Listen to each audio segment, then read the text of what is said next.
कहानी जियांग चैन की, जो कि एक सिंपल सा फॉर्चून टेलर स्टीमर होता है। मतलब कि वो ऑनलाइन आकर लोगों का भविष्य देखता है। उसकी लाइफ सही चल रही थी, लेकिन आज के दिन उसे अपनी वाइफ के बारे में एक बहुत ही बड़ा राज पता चलता है कि जिस लड़की से उसने 3 साल पहले शादी की थी वो लड़की कोई इंसान नहीं है। सच्चाई जानने के बाद तो उसकी हालत बुरी तरीके से खराब हो जाती है। वेल, हमारे हीरो की लाइफ में ये लड़की कैसे आई और ये एक्चुअली में कौन है, ये तो हमें पूरी कहानी देखने के बाद ही पता चलेगा। सो कहानी स्टार्ट होती है इस इंसिडेंट से कुछ टाइम पहले, जहाँ पे चैन अपने काम में लगा होता है और वो ऑनलाइन लोगों का भविष्य पढ़ रहा होता है। जहाँ पे इस बार उसके चैट रूम में एक लड़की ज्वाइन हुई होती है, जो कि अपने प्यार से रिलेटेड उससे कुछ क्वेश्चन पूछने लगती है। तब चैन उसकी हाथ की रेखाओं को देखता है और बताता है कि उसकी जिंदगी में 2 लव लाइन है, जिनमें से पहला इंसान उसे धोखा देगा। जो शख्स उसे पहले मिलेगा और उसे ऐसा फील होगा कि यही उसका सच्चा प्यार है, वो इंसान उसे धोखा देगा। और शायद तुम हाल फिलहाल में किसी लड़के से भी मिली होगी जो तुम्हें बहुत ही ज्यादा पसंद आता होगा, लेकिन तुम्हें उस लड़के से दूर रहना चाहिए क्योंकि वो तुम्हारा सच्चा प्यार नहीं है। तुम्हारा सच्चा प्यार कुछ टाइम के बाद तुम्हारे पास खुद ब खुद चल के आ जाएगा। ये सुनकर लड़की उसकी बातों पे भरोसा करती है और जैसा वो कहता है वैसा ही करती है। तभी यहाँ पे चैन की वाइफ आ जाती है, जिसका नाम पॉल होता है। वो चैन के लिए कुछ खाने की चीजें लाती है और उसे उसका ध्यान रखने के लिए कहते हुए वहाँ से चली जाती है। जब लोग पहली बार चैन की वाइफ को देखते हैं तब वो उसकी खूबसूरती की तारीफ करने लगते हैं।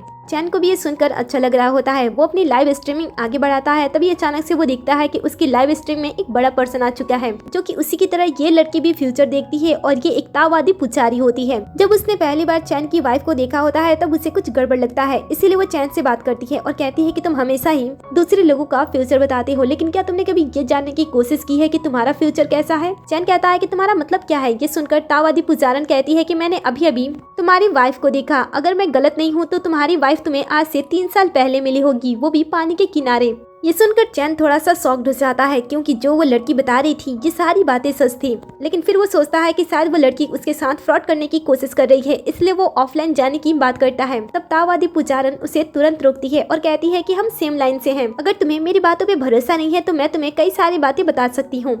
पहली बात, तुम्हारी पत्नी कोई इंसान नहीं है। ये सुनकर चैन तावादी पुजारन पे गुस्सा करने लगता है, लेकिन पुजारन उसकी बातें सुनने के बाद भी शांत रहती है और कहती है कि क्या तुमने कभी ध्यान दिया है कि तुम्हारी वाइफ बाकी लोगों की तुलना में 5 गुना ज्यादा पानी पीती है, और तुमने ध्यान दिया होगा कि वो हमेशा ही नल के पानी को पीती है। ये सुनकर वो भी ध्यान से सुनने लगता है, क्योंकि उसने भी कई बार अपनी वाइफ को नल के पानी को पीते हुए देखा था और ये चीज उसे काफी अजीब लगी थी, इसलिए उसने इसके बारे में पूछ ही लिया था। तब उसकी वाइफ ने बताया था कि उसे नल के पानी पीना बहुत ही ज्यादा पसंद है, लेकिन इतने से वो अपनी वाइफ पे शक नहीं करता है और तावादी पुजारन से कहता है कि क्या तुम्हारे घर पे कोई ऐसा नहीं है जो कि नल का पानी पीता है? मैंने तो कई सारे लोगों को देखा है जो कि नल का पानी पीते हैं। ये सुनकर वो कहती है कि ऐसी बात नहीं है, जो पानी के जीव होते हैं उन्हें नदी का पानी ही पसंद आता है, और तुम्हारे घर पे जो पाइपलाइन है वो नदी से जुड़ी हुई है। ये सुनकर चैन कहता है कि क्या तुम पागल हो गई हो? मुझे तुम्हारी बातों पे भरोसा नहीं है। ये सुनकर तावादी पुजारन कहती है कि मुझे पता है कि तुम्हें मेरी बातों पे भरोसा करना बहुत ही ज्यादा मुश्किल लग रहा होगा, लेकिन अगर मैं गलत नहीं हूँ तो तुम जाकर इस समय अपनी वाइफ को देख सकते हो। मुझे पता है कि वो इस समय नहा रही होगी। जहाँ भी अगर इस बार तुम उसे चेक करने के लिए जाते हो तो जरूर तुम्हें कुछ ऐसी चीजें मिलेंगी जो कि तुम्हें पूरी तरीके से चौंका देंगी। मैंने पहले ही तुम्हारे पास अपना फोन नंबर भेज दिया है। जब तुम्हें ऐसा लगे कि मैं सही थी तो तुम मुझसे मिलने के लिए जरूर आना, क्योंकि तुम्हें पता होना चाहिए कि तुम कितनी बड़ी मुसीबत के बीच में फंसने वाले हो। चैन तावादी पुजारन की सभी बातें सुन लेता है और कहता है कि मैं अपनी वाइफ के साथ पिछले 3 सालों से रह रहा हूँ। अगर वो कोई इंसान नहीं होती तो मुझे इसके बारे में पहले ही पता चल जाता। ऐसा कहते हुए वो अपनी लाइव स्ट्रीमिंग बंद कर देता है। फिर वो अपनी वाइफ को ढूंढते हुए कमरे में जाता है और इसे पता चलता है कि वो शावर ले रही है, इसलिए वो अंदर चला जाता है और उसे लाइव स्ट्रीमिंग के दौरान जो कुछ भी हुआ था वो सारी बातें एक एक करके वो अपनी वाइफ को बताने लगता है। और वो उसे ये भी बताता है कि आज वो एक ऐसी लड़की से मिला था जो कि वो कह रही थी कि उसकी वाइफ कोई इंसान नहीं है। ये सुनकर वो शांत हो जाती है और कोई भी आंसर नहीं दे रही होती है। तब चैन उसे बार बार आवाज लगाने लगता है। तभी उसे अपनी वाइफ के पास से किसी चीज की टूटने की आवाज आती है। अपनी वाइफ की चिंता करते हुए वो तुरंत ही अंदर चला जाता है, जहाँ पे वो स्लिप करते हुए नीचे गिर जाता है। वो देखता है कि आसपास काफी सारी ऐसी चीजें हैं जिन्हें यहाँ पे नहीं होनी चाहिए। चारों तरफ हरी हरी चिपचिपी हुई चीजें दिखाई दे रही थी, जिसमें से अजीब सी स्मेल भी आ रही थी। ये सारी चीजें देखकर चैन को पहली बार अपनी वाइफ पे शक होता है और वह तावादी पुजारन की बातें एक बार फिर से सोचने लगता है, जहाँ पे उसने कहा था कि उसकी वाइफ कोई इंसान नहीं है, वो किसी पानी में रहने वाली कोई जीव है। जैसे उसे इसके बारे में पता चले वो तुरंत ही उससे मिलने के लिए जाए, लेकिन जो चैन होता है वो अंदर ही अंदर बहुत ही ज्यादा घबरा रहा होता है, इसलिए वो सारी चीजें क्लियर करने के लिए अपनी वाइफ से डायरेक्टली पूछ लेता है कि बताओ ये सारी चीजें क्या है। ये सुनकर वो कहती है कि ये तो एलोवेरा जेल है, इसे मॉइस्चराइजर की तरह मैं यूज कर रही हूँ। ये सुनकर वो उसे कहता है कि अगर ये एलोवेरा जेल है तो इसके अंदर से ये अजीब सी गंध क्यों आ रही है? पॉल ये सुनकर थोड़ी सी चौंकाना हो जाती है। इसके बाद वो चैन से कहती है कि ये हमारे घर की पाइपलाइन की वजह से, क्योंकि हमारा घर का पाइपलाइन लोहे का है, इसलिए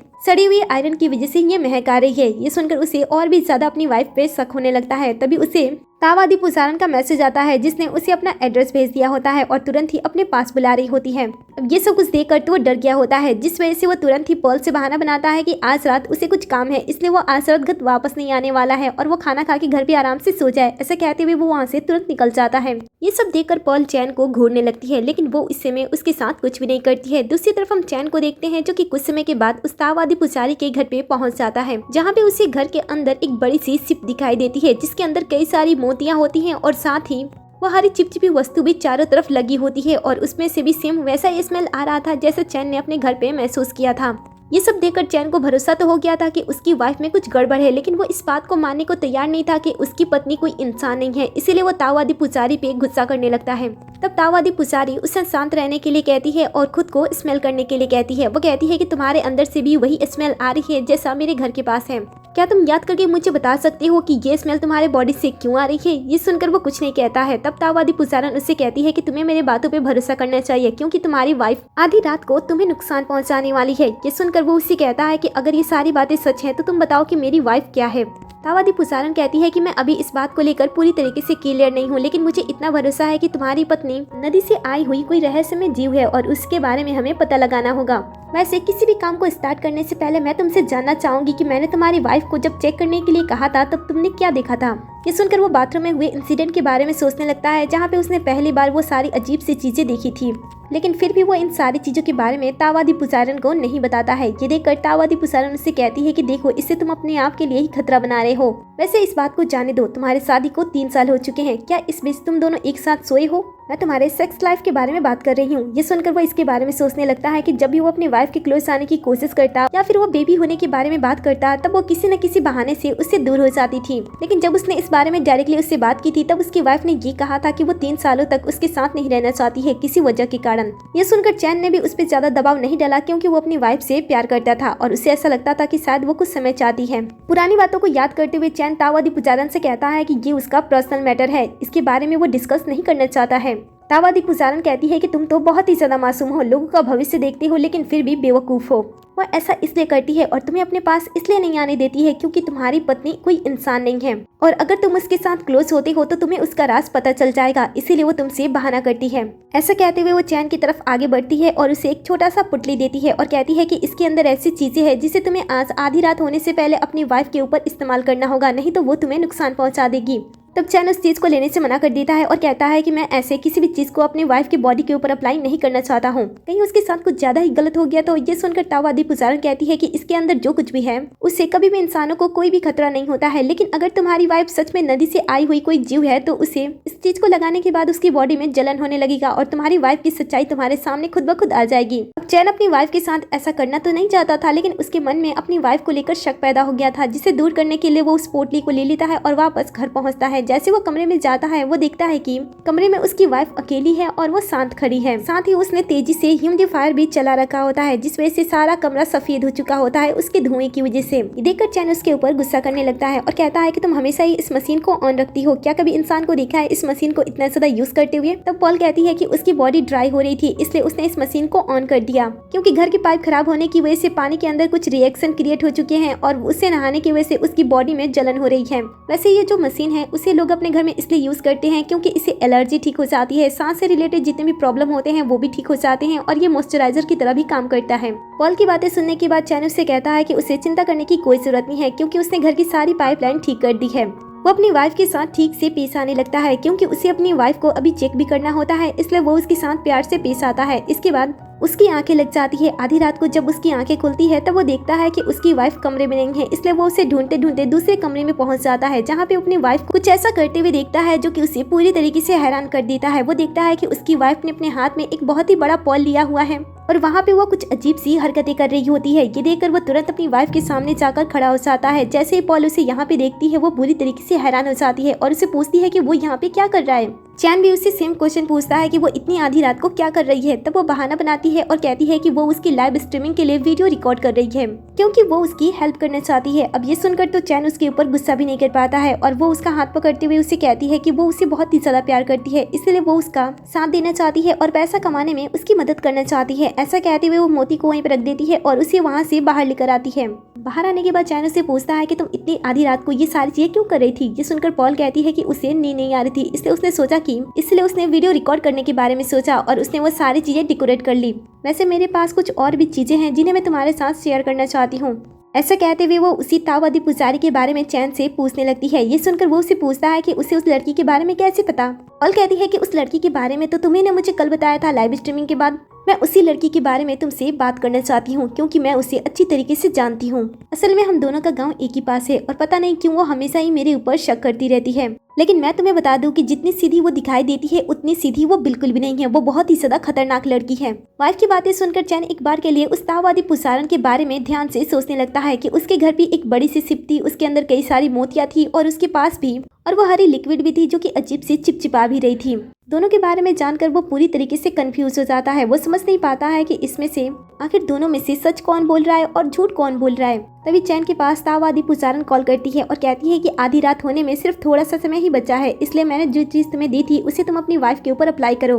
ताओवादी पुजारन की बातों को सुनते हुए तुरंत ही वो अपने पास से पोटली निकालता है और अपनी वाइफ के बारे में सोचने लगता है क्योंकि उसे अपनी वाइफ पे ज्यादा शक था।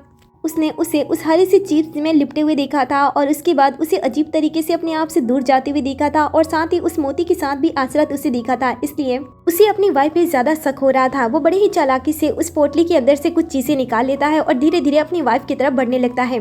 वो उसे अपने बातों में फंसाता है ये कहते हुए कि वो दोनों कपल हैं और उन्हें कोई भी सीक्रेट एक दूसरे से नहीं छुपाना चाहिए। ऐसा कहते हुए वो उसके क्लोज आने लगता है और दोनों ही पहली बार लगभग एक दूसरे को किस करने वाले होते हैं। लेकिन तभी चैन उसके हाथ पे वो जो पाउडर जैसी चीज होती है उसे टच कर देता है। अचानक से पल की आंखें लाल हो जाती हैं और वो गुस्से से उसकी तरफ देखने लगती है। वो तुरंत ही उसे अपने आप से दूर करती है और कहती है कि जल्दी जाओ, मेरे लिए दवा लेकर आओ क्योंकि मेरा हाथ जल रहा है। वो जोर जोर से चीखने लगती है क्योंकि उसे बहुत ही ज्यादा दर्द हो रहा होता है। ये देखकर चैन उससे माफी मांगने लगता है। वो कहती है कि मुझे पता है कि ये सारी चीजें तुमने नहीं की होगी, जरूर इसके पीछे वही लड़की होगी, इसलिए तुम यहाँ से जल्दी जाओ और मेरे लिए दवा लेकर आओ क्योंकि ये मुझे बहुत ही जला रहा है। ये सुनकर वो उसे कहता है कि नहीं, पहले तुम मुझे अपने बारे में बताओ क्योंकि मुझे तुम्हारे ऊपर शक है। ये सुनकर पॉल से कहती है कि तुम्हें मेरे ऊपर शक करने की कोई जरूरत नहीं है क्योंकि जब तुम दवा लेकर वापस मेरे पास आओगे तब मैं तुम्हें सारी बातें बता दूंगी। उसके बाद हमारे बीच में कोई भी राज नहीं रहेगा। जल्दी से जाओ और मेरे लिए दवा लाओ क्योंकि ये मुझे बहुत ही ज्यादा पेन कर रहा है।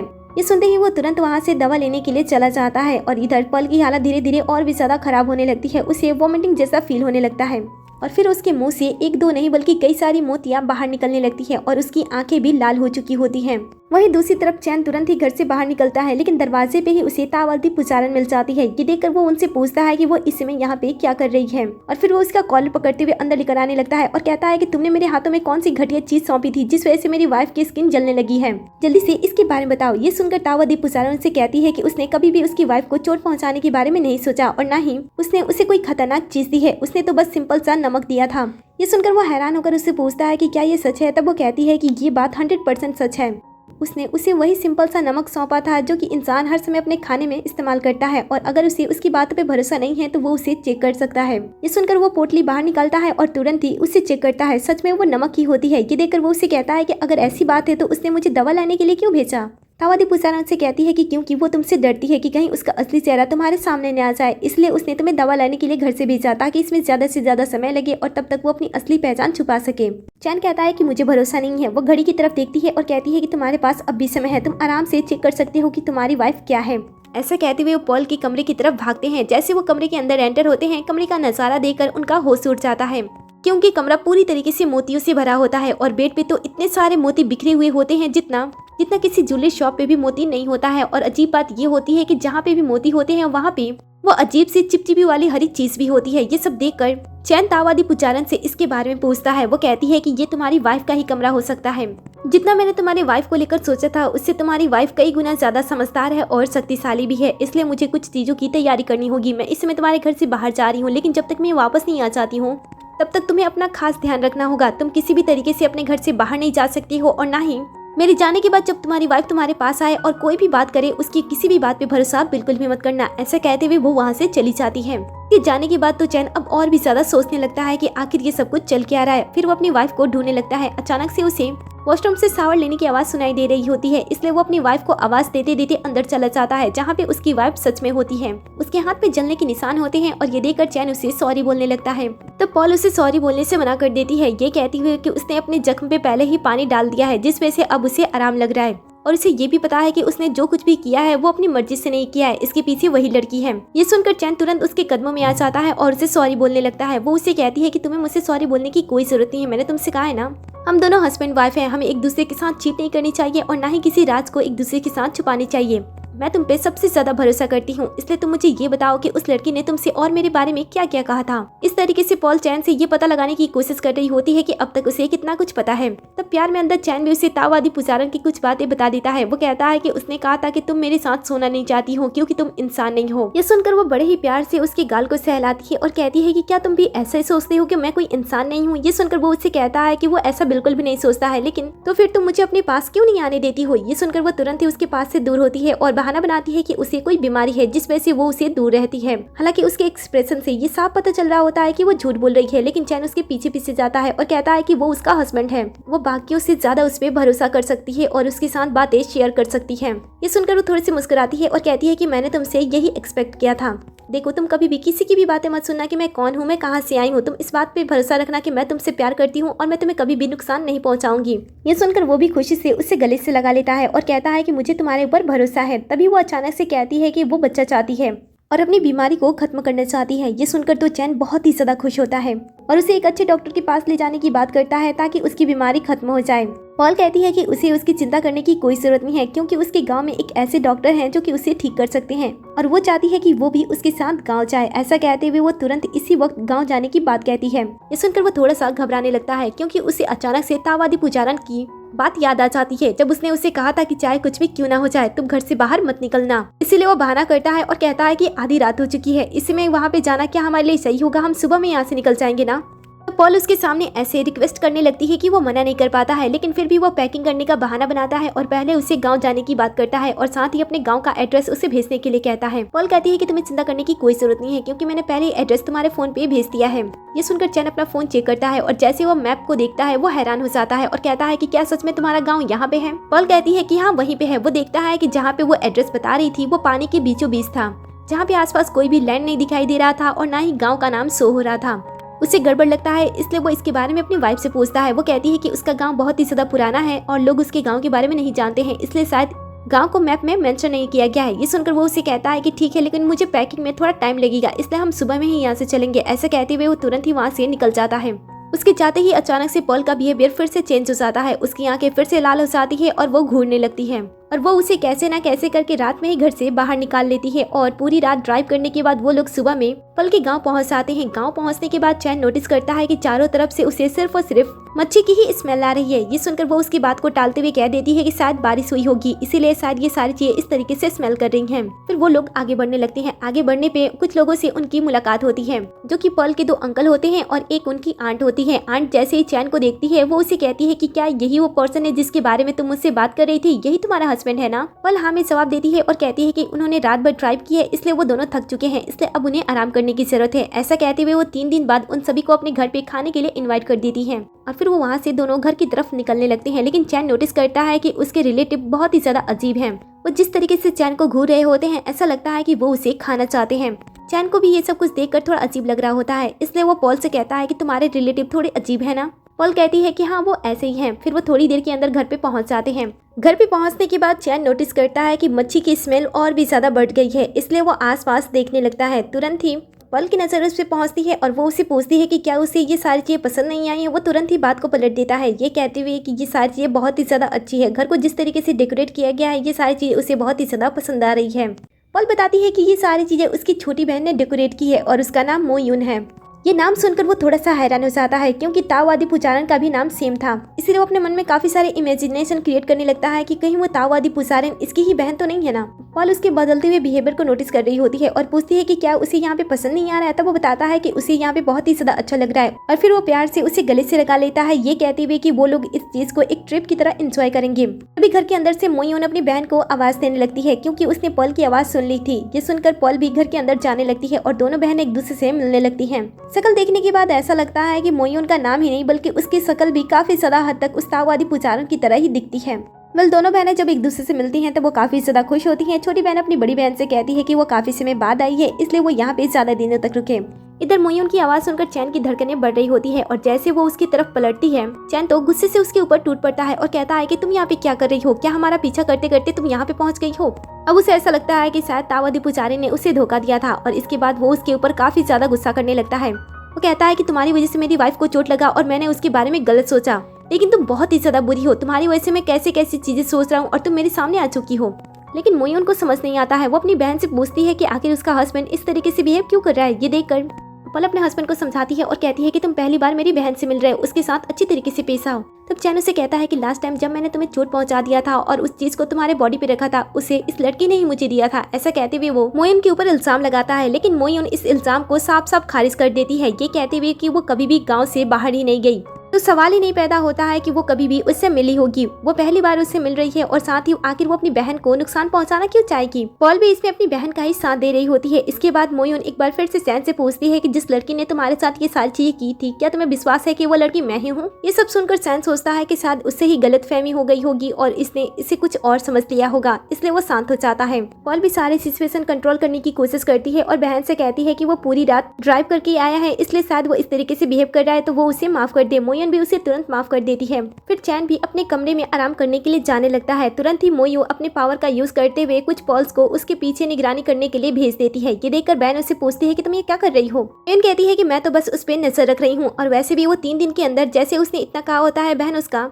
मुंह को ढक देती है और किसी भी चीज को बोलने से रोकती है और कहती है कि इसके बारे में किसी को पता नहीं लगना चाहिए। ऐसा लगता है कि शायद 3 दिन बाद ये लोग चैन के साथ कुछ बहुत ही ज्यादा बुरा करने वाले हैं। आगे हम पॉल को देखते हैं जो कि कुछ समय के बाद चैन के कमरे में जाती है। वो उसे शांत देकर उससे पूछती है कि आखिर वो क्या सोच रहा है। ये सुनकर चैन उससे कहता है कि मैंने बहुत ही ज्यादा सोचने की कोशिश की, लेकिन मैं फिर भी कुछ समझ नहीं पा रहा हूँ। मैंने तुम्हें उस लड़की के बारे में बताया था ना, वो तावादी पुजारी थी, वो बिल्कुल तुम्हारी बहन ही जैसी दिखती है। ये सुनकर वो उसके पास आती है और कहती है कि कहीं तुम नाटक तो नहीं कर रहे हो ना। ऐसा इसलिए क्योंकि मेरी बहन मुझसे ज्यादा सुंदर दिखती है। ये सुनकर वो उसे कहता है कि ऐसा बिल्कुल भी नहीं है और वैसे भी उसके सामने कितनी भी सुंदर लड़कियां क्यों ना आ जाए, वो फिर भी उससे ही प्यार करेगा। ये सुनकर वो उसे कहती है कि मैं तो तुमसे बस मजाक कर रही थी, लेकिन तुमने तो इसे सीरियसली ही ले लिया।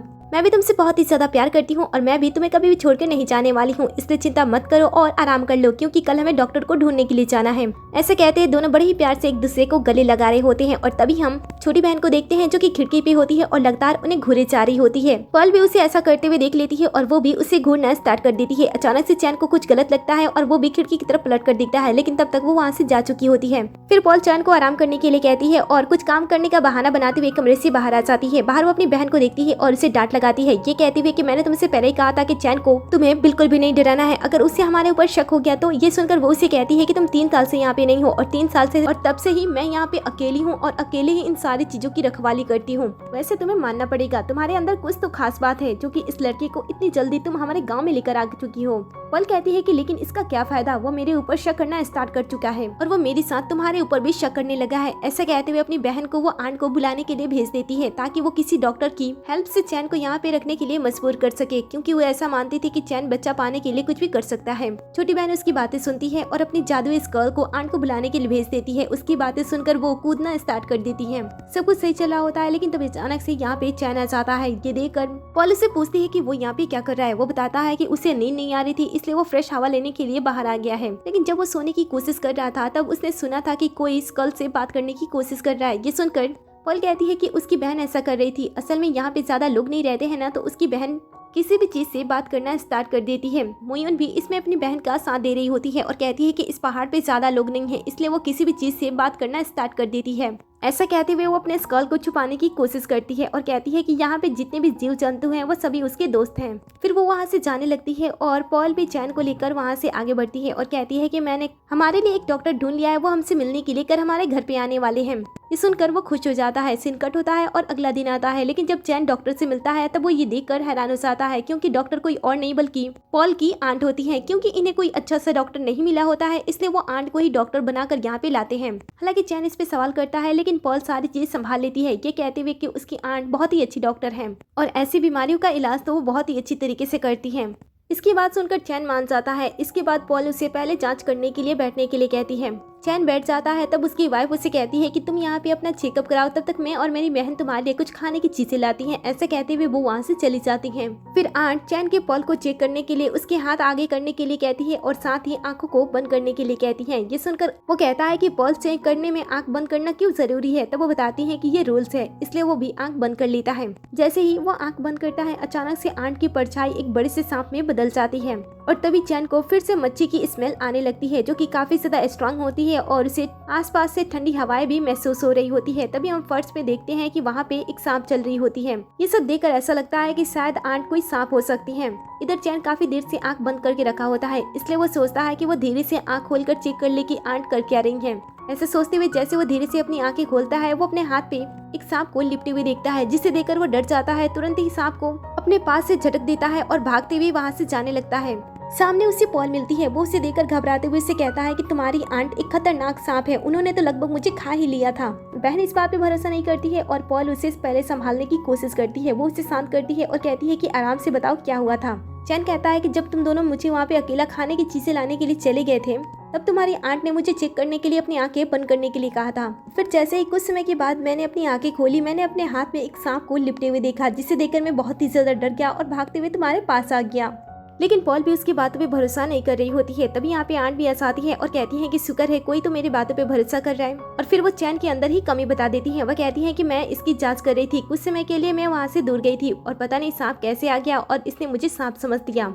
चैन चीख चीख कर बता रहा होता है कि ऐसा नहीं है, उसके आंट की बॉडी से सांप की स्मेल भी आ रही है। तब ये लोग इस बात को ऐसे टाल देते हैं कि उसकी आंट हमेशा ही दवा के लिए सांप पकड़ने के लिए जाती हैं और इसीलिए उनकी बॉडी से सांप की स्मेल आती है। सिचुएशन देखकर दोनों बहनें आंट को इस समय घर चले जाने के लिए कहती हैं और कहती हैं कि वो बाद में आकर बाकी का अपना काम पूरा कर ले। ये सुनकर आंट भी जाने लगती हैं और कहती हैं कि अगर तुम दोनों बहनें नहीं होती तो मैं इस लड़की को चेक करने के लिए दोबारा कभी भी नहीं आती। ऐसे कहते हुए वो वहाँ से चली जाती है।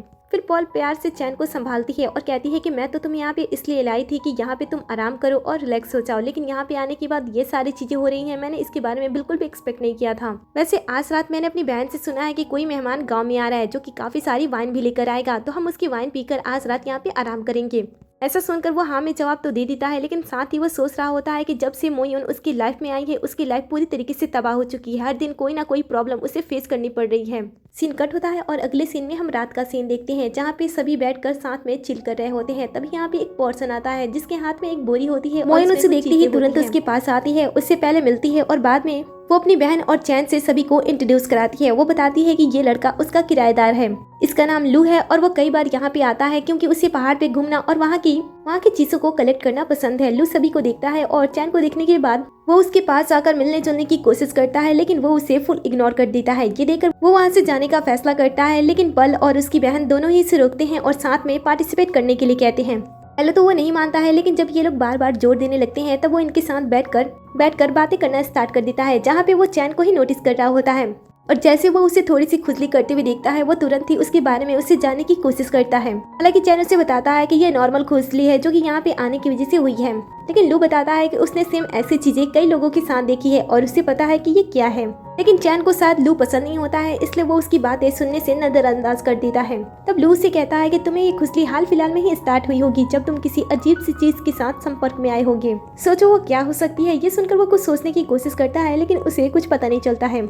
इसके बाद लू अपने हाथ में बोरी डालता है और कहता है कि उसके पास काफी सारे खजाने मिले हैं, इसलिए वो कुछ चीजें उनके साथ शेयर करना चाहता है। ऐसा कहते हुए वो कुछ चीजें निकालता है और उसे टेबल पे रख देता है। फिर जैसे ही पॉल उसे देखती है अचानक से उसकी तबीयत फिर से खराब होने लगती है। लेव ये सारी चीजें नोटिस कर रहा होता है और कहता है कि ये शंख है, अगर इसे पकाकर खाया जाए तो इससे बहुत ही ज्यादा फायदा होता है। लेकिन उसके सामने रखने से ही पल की तबीयत खराब होने लगती है, जो कि उसकी छोटी बहन भी नोटिस कर रही होती है। इसलिए बहाने से वो तुरंत ही अपने हाथों में लेती है और दूसरी डिश लाने के बहाने वहाँ से चली जाती है। कुछ समय के बाद चैन और लू एक दूसरे से बातें करना स्टार्ट कर देते हैं और धीरे धीरे उन दोनों के बीच में दोस्ती होने लगती है, जहाँ पे दोनों एक दूसरे के काम के बारे में शेयर करते हैं। चैन कहता है कि तुम्हें देखकर ऐसा बिल्कुल भी नहीं लगता है कि तुम जगहों को घूमना पसंद है। ये सुनकर वो उसे कहता है कि तुमने मुझे पकड़ लिया, असल में मैं तो छुपी हुई जगहों के खास रहस्य जानने में ज्यादा एक्साइटेड हूँ, इसीलिए मैं ऐसी चीजों पे ज्यादा घूमता हूँ जहाँ पे मुझे अच्छी कहानी और अनएक्सपेक्टेड चीजें मिल जाती हैं। जैसे कि मैंने कैट डीमन, सांप की आत्मा, ऐसी कई सारी चीजों की कहानी सुनी है और उस गांव में भी गया हूँ, लेकिन ये गांव बहुत ही ज्यादा अलग है। यहाँ पे कहा जाता है कि यहाँ पे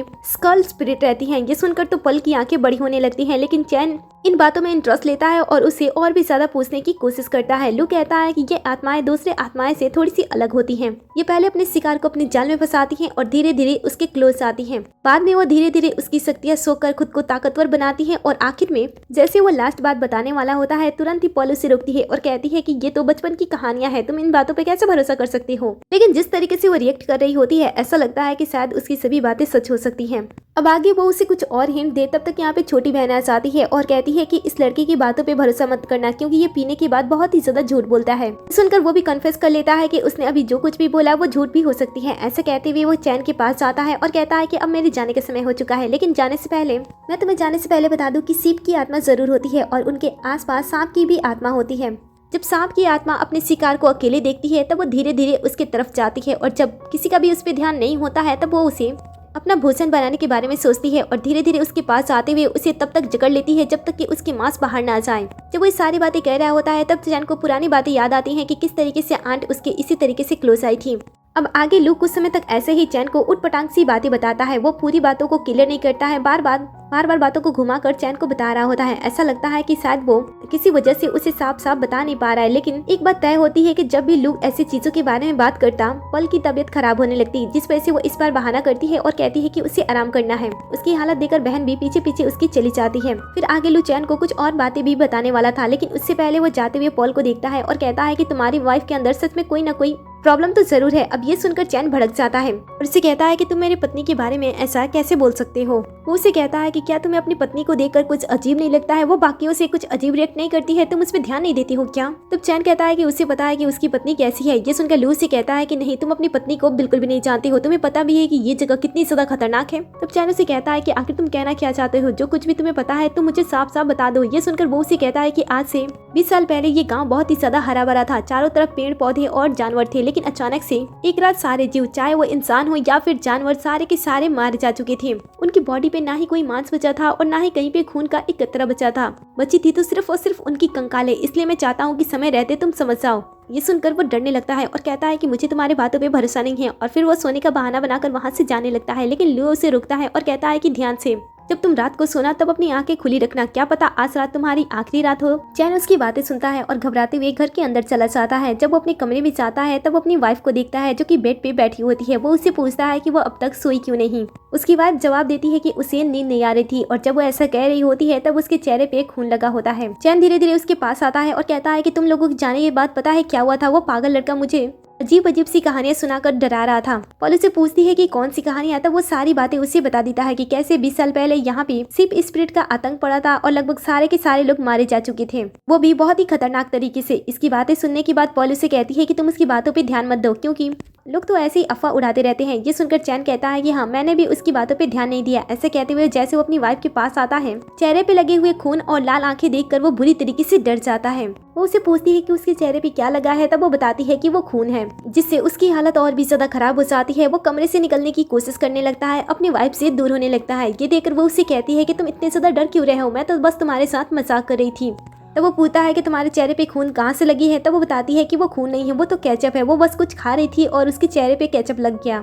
फिर वो केचप की तरफ इशारा करती है। जब वो अपनी आंखों से टेबल पे रखे हुए केचप को देखता है तब जाकर उसके सांस में सांस आती है और इसके बाद वो अपनी वाइफ से माफी मांगने लगता है, ये कहती हुए कि उसने उसके ऊपर झूठा ही शक कर लिया था। तब पॉल कहती है कि आजकल तुम मेरे ऊपर वैसे ही शक कर रहे हो, इसलिए मेरे लिए अच्छा होगा कि तुम मेरे ऊपर इस तरीके से शक ना करो, तब मैं तुम्हें माफ कर दूंगी। ऐसे कहते हुए वो एक दूसरे को हक करते हैं और सो जाते हैं। सुबह में जब चैन की आंखें खुलती है तब उसके पास पॉल नहीं होती है, इसलिए वो उसे ढूंढने के लिए घर से बाहर निकलता है, जहाँ पे उन तीनों को साथ में देखता है और देखता है कि जमीन पे एक मुर्गा मरा पड़ा है। जब वो उसके पास आता है तब लू उसे बताता है कि इस मुर्गे की जान आधी रात में ली गई है और इसके अंदर के खून को पी लिया गया है, जिस वजह से इसकी बॉडी इस तरीके से हो चुकी है। और फिर वो डायरेक्टली इसके ऊपर सीप स्पिरिट का इल्जाम लगाता है। ये सुनकर दोनों बहनें थोड़ी सी घबराने लगती हैं। वहीं पे चैन रात के हुए इंसिडेंट के बारे में सोचने लगता है कि जब वो अपनी वाइफ के पास गया था तब उसके चेहरे पे जो चीज लगी थी, क्या वो सच में कोई केचप था या फिर वो खून था।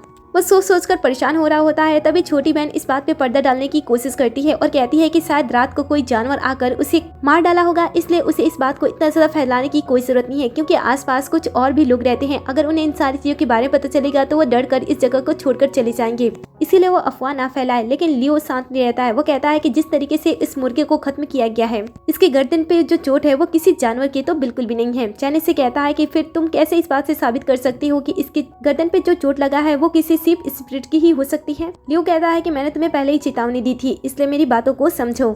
ऐसा कहते हुए वो सीधा पॉल की तरफ देखता है और शिप स्पिरिट के बारे में बात करने लगता है। उसकी बातें करने के तरीके से चैन को पता चल जाता है कि लियो उसकी वाइफ के ऊपर शक कर रहा है, जिसपे वो लियो को ऐसा करने से मना करता है और कहता है कि उसे अपनी पत्नी पे भरोसा है, वो ऐसा बिल्कुल भी नहीं कर सकती है। लेकिन लियो रुकता नहीं है। वो जो कुछ भी कह रहा होता है वो पूरे प्रूफ के साथ कह रहा होता है, जिस वजह से चैन भी उसकी बातों पे सोचने पे मजबूर हो जाता है और उस पल के बारे में सोचने लगता है जब उसने सिंपल सा नमक अपनी वाइफ के हाथ पे रखा था और वो जलने लगा था। इधर पॉल भी अपने आप को बचाने की कोशिश करती है और लियो से कहती है कि जैसे वो सोच रहा है वैसा वो बिल्कुल भी नहीं है। लेकिन तभी चैन से कहता है कि अगर सच में ऐसी बात है तो तुम मुझे ये बताओ कि लास्ट टाइम जो तुम्हारे चेहरे पे लगा था क्या वो केचप था या फिर वो कुछ और था। पॉल को ये देखकर बहुत ही ज्यादा गुस्सा आता है। वो चैन को बातें सुनाती है और कहती है कि अगर सच में ऐसी कोई बात है और यहाँ पे कोई शिप स्पिरिट रह रही है और वो लोगों के खून को चूस कर उन्हें खत्म कर देती है तो बताओ हम अब तक यहाँ पे जीवित कैसे हैं। ऐसा कहते हुए वो चली जाती है। इसके बाद बहन भी सामने आती है और कहती है कि अगर ये सच बात होता तो तुम बताओ अब तक तुम जिंदा हो। ऐसा कहते हुए वो भी चली जाती है। अब चैन भी सोचने पे मजबूर हो जाता है कि कहीं उसने गलत तो नहीं समझ लिया, इसलिए वो लियो के ऊपर अपना गुस्सा निकालता है। लेकिन लियो फिर से उसे समझाता है और इस बार उसके शब्द इतने ज्यादा कड़वे होते हैं कि उसके चले जाने के बाद तो चैन फिर से दो रास्तों के बीच में फंस जाता है, ये सोचते हुए कि आखिर इन दोनों के बीच में सच कौन बोल रहा है। हमेशा की तरह इस बार भी उसे ऐसा लगता है कि शायद उसकी वाइफ सही है, इसलिए वो उसे माफी मांगने के लिए उसके पास जाता है और जैसे वो कमरे के अंदर एंटर होने वाला होता है वो दोनों बहनों को बात करते हुए सुन लेता है। जहाँ पे बड़ी बहन बात कर रही होती है कि कल रात वो अपने आप पे कंट्रोल खो चुकी थी, जिस वजह से उसे ये बड़ी गलती हो गई।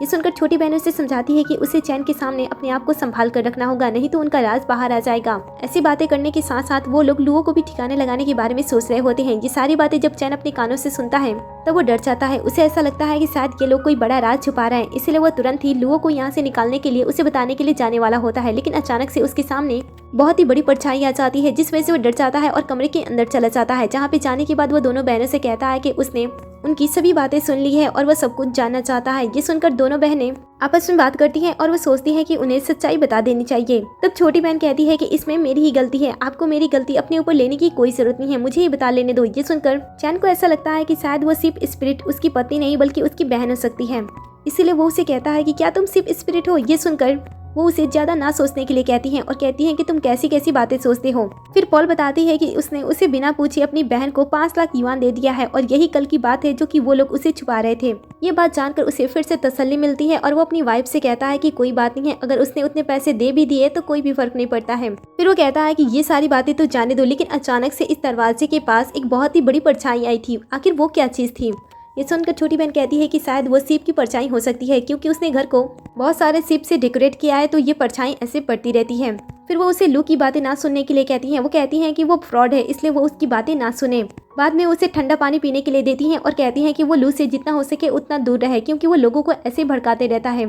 चैन कहता है कि वो सब ठीक है, लेकिन लास्ट नाइट जिस मुर्गे की जान गई थी उसने उसे देखा था कि उसके बॉडी के अंदर बिल्कुल भी खून नहीं था। ये सुनकर वो उसे कहती है कि ये जरूर किसी न किसी जानवर की ही काम होगा, और वैसे तो ऐसी चीजें वो लोग हमेशा ही देखते रहते हैं और ये आम सी बात है, इसलिए वो उस बीच ज्यादा ध्यान ना दे। सब कुछ फिर से शांत हो जाता है। इसके बाद दोनों बहनें चैन से कहती हैं कि उन्हें कुछ काम है, वो गाँव में घूमना चाहती हैं, इसलिए वो घर पे अकेला रहे। ऐसे कहते हुए वो दोनों बहनें वहाँ से चली जाती हैं। तभी यहाँ पे लू आ जाता है। दोनों साथ में बैठते हैं और कहते हैं कि तुम दोनों बहनों के साथ रहते हो, लेकिन फिर भी तुम्हें डर नहीं लगता है क्या? तुम चाहते हो कि तुम्हारा भी हाल उस मुर्गे जैसे हो जाए? ये सुनकर वो उसके ऊपर गुस्सा करता है और कहता है कि मुझे पता है कि तुम सारी बातें झूठ बोलते हो, इसलिए अब मैं तुम्हारी बातों पे भरोसा नहीं करने वाला हूँ। लू कहता है कि मैं तुम्हारी जान बचाने की कोशिश कर रहा हूँ, इसलिए मेरी बातों को ध्यान से सुनो। ऐसा कहते हुए वो अपने पास बुलाता है और कुछ ऐसी बातें बताता है जिससे वो एक बार फिर से सोचने पे मजबूर हो जाता है, और उसके साथ वो यहाँ के एक कमरे में जाता है जिसके अंदर तहखाना होता है और उसके अंदर काफी सारे शिप होती हैं। वो उसे दिखाते हुए उसे कहता है कि तुम्हारी वाइफ और उसकी बहन दोनों ही इस चीज की पूजा करते हैं, मैंने उन्हें ऐसा करते हुए कई बार देखा है, इसलिए मैं तुम्हें ये सारी चीज दिखाना चाहता हूँ ताकि तुम्हें मेरी बातों पे भरोसा हो। तभी उन्हें बाहर से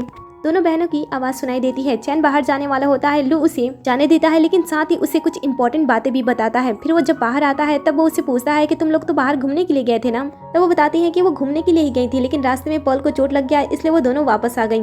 तभी लुओ भी फर्स्ट एड बॉक्स लेकर आ जाता है, लेकिन जैसे वो पॉल के घाव को देखता है वो घाव के बारे में उनसे जानने की कोशिश करता है कि उसे ये चोट कैसे लगी। साथ ही वो घाव के बारे में ये भी बात कहता है कि ये देखने से घाव बहुत ही ज्यादा अलग दिखाई दे रही है, ऐसा लग रहा है कि इसे तोड़ा गया है। ये सुनकर बहन गुस्सा करने लगती है, लेकिन चैन लू की बातों पर ध्यान देता है और सोचता है कि लास्ट टाइम लू ने उस पॉल को तोड़ दिया था और उस पर दरार आ गई, कहीं उसकी वाइफ उस पॉल के साथ तो जुड़ी हुई नहीं है कि उसे चोट पहुंचाने के बाद इसे भी चोट लग गई। इधर छोटी बहन गुस्सा हो जाती है और फर्स्ट एड बॉक्स लेने के बाद अपनी बहन को लेकर कमरे के अंदर चली जाती है ताकि वो उसे ट्रीट कर सके।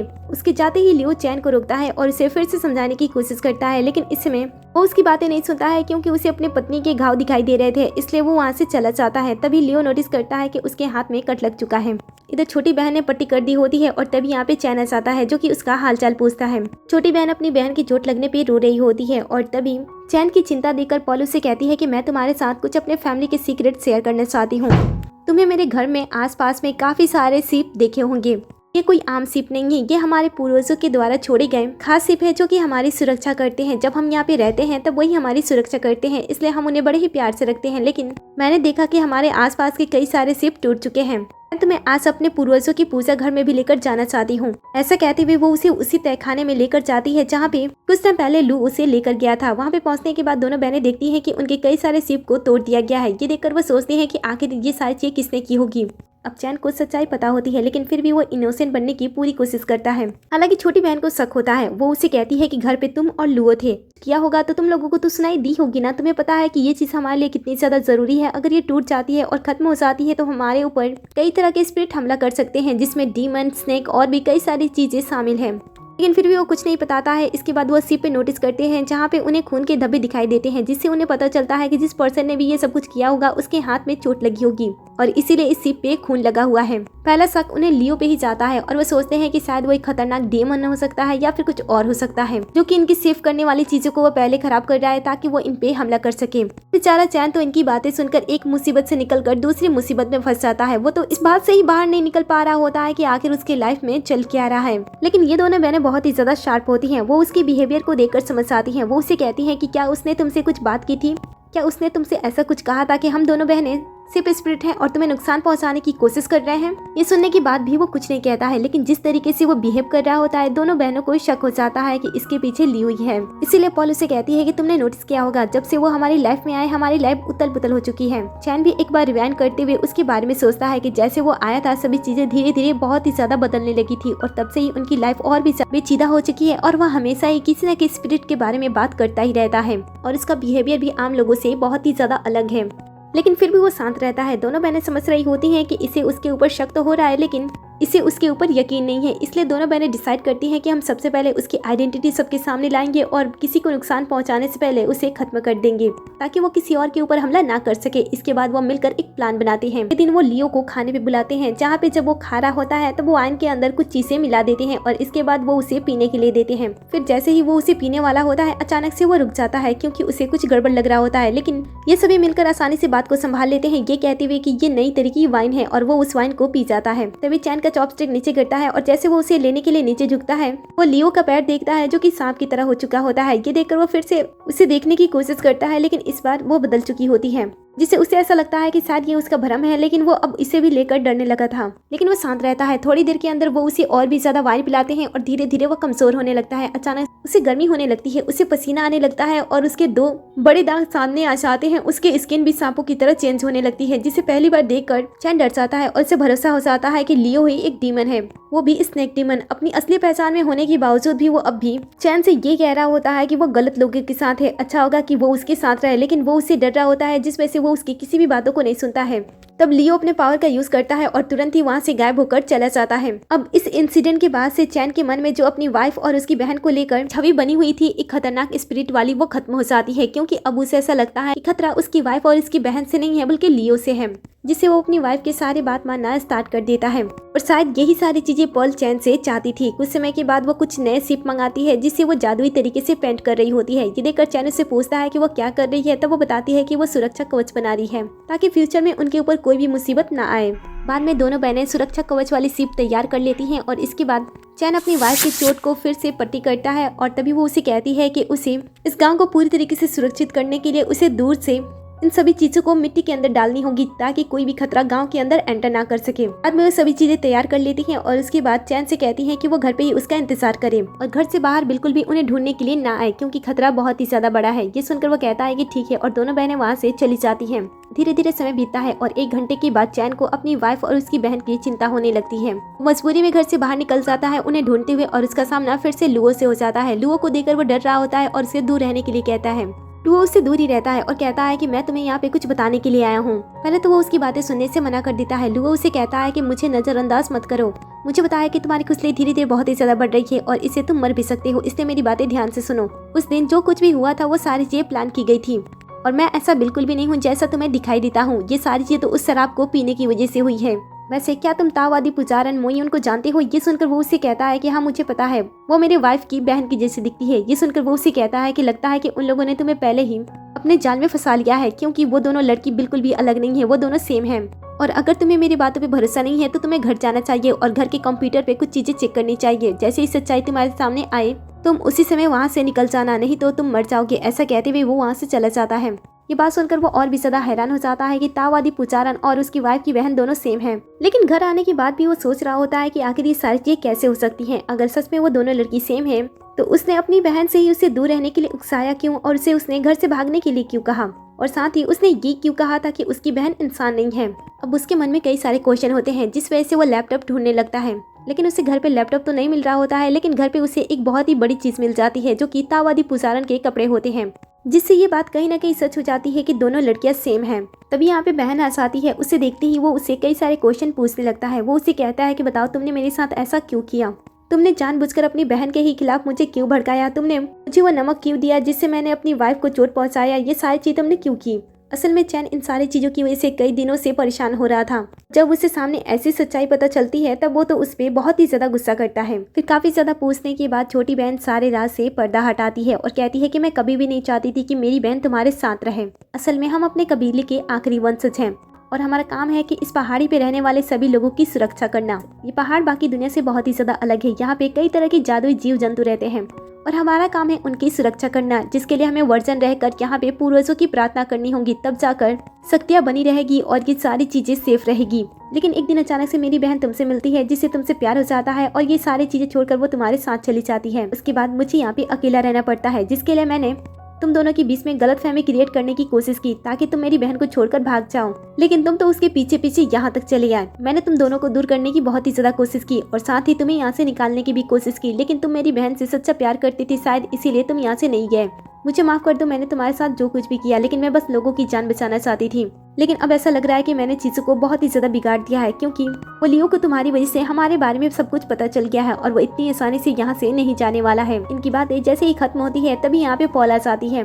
छोटी बहन बड़ी बहन को देखते ही सब कुछ बता देती है कि उसने उसके हस्बैंड को सब कुछ बता दिया है, जिसके बाद दोनों ही एक दूसरे से माफी मांगते हैं और आने वाली मुसीबत से डील करने के लिए एक साथ हो जाते हैं। क्योंकि लियो को इन सारी चीजों के बारे में पता चल गया था, इसलिए वो इन सभी के ऊपर कब्जा करना चाहता था, जिसके लिए वो सुरक्षा कवच बनाते हैं, लेकिन वह सब कुछ तोड़ देता है। इसलिए वो फिर से दूसरा प्लान बनाते हैं और चैन को ताओवादी पुजारी के कपड़े पहनाते हैं और जादुई मिट्टी देते हुए उसे लुओ को बहलाने के लिए भेज देते हैं। जैसे लुओ उसे देखता है वो उसे मोयुन समझता है और उसका पीछा करने लगता है। पीछा करते करते वो लोग पुराने घर में पहुंच जाते हैं, जहाँ पे बहुत ही टाइम के बाद लुओ को पता चलता है कि वो गलत इंसान का पीछा कर रहा था। वो अभी भी चैन को अपने बात में फंसाने की कोशिश करता है, लेकिन वो उसका काफी देर तक टाइम वेस्ट करा देता है। और जैसे ही उसे मैसेज आता है कि दोनों बहनों ने अपना काम कर लिया है, वो तुरंत ही उसके ऊपर जादुई मिट्टी फेंकता है, जिस वजह से वो कमजोर होने लगता है और तुरंत ही उसके हाथ में रस्सी बांधकर उसे कैद कर लेता है। फिर वो जब वापस आता है तब वो देखता है कि दोनों बहनों ने इस बार बड़ी बड़ी शिप तैयार कर ली है सुरक्षा कवच के लिए। सब कुछ हो जाने के बाद वो लोग अपना प्रेयर स्टार्ट कर देते हैं, लेकिन तभी उन्हें बाहर से आवाज आता है। जब वो बाहर जाते हैं तब वो देखते हैं कि